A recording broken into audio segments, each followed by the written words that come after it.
Let's go straight to the front of the Australian, and there's a common theme running through most of the major front pages tomorrow, and that is that the cost of COVID is currently costing Australia $4 billion a week. The Treasurer to unveil a get-back-to-work plan. Thank God. Thank God. Europe-style economic nightmare avoided, but $4 billion a week is not chicken feed. Scott Emerson.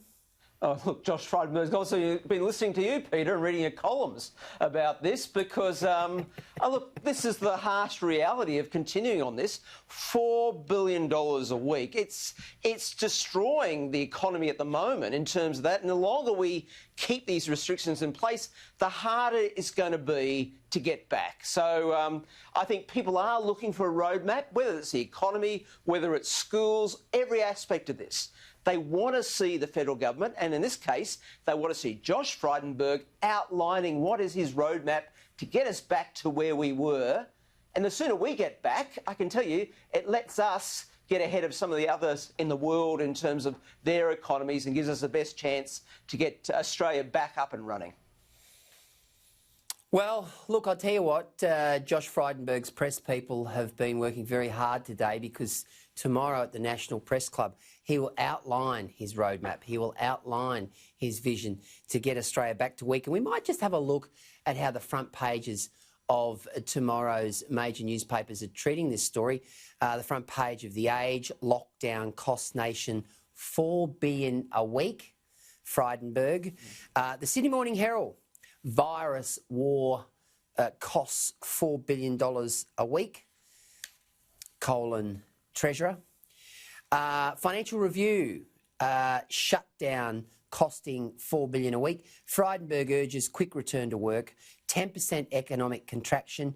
New Zealand's Ardern pushes Trans-Tasman a bubble. And, of course, The Advertiser. There it is again, the 4 billion reasons why Treasurer says we have to get Australians back to work. Australia must get back into work as we are set to lose $4 billion in economic activity every week. COVID-19 bans remain in place, Treasurer Josh Frydenberg says. Now, as you alluded to, Scott, the roadmap, the way to salvation, if you like, we're on this bridge, and because we flatten the curve so beautifully, we're heading to the other side of the bridge, and now it's time to get off the bridge and get fair income.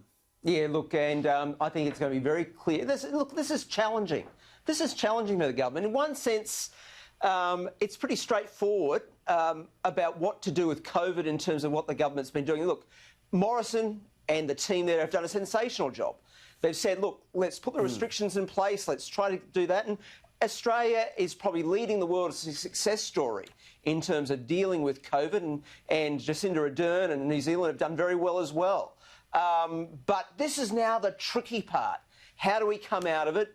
Do we come out too soon? That raises risks of COVID coming back. But I think there are a lot of people out there, everyone from parents to employees to employers, businesses out there are saying, hey, we need to get back and up and running, and they expect the government to outline how they're going to do it. And we can't afford to keep having $4 billion lost every week in economic activity.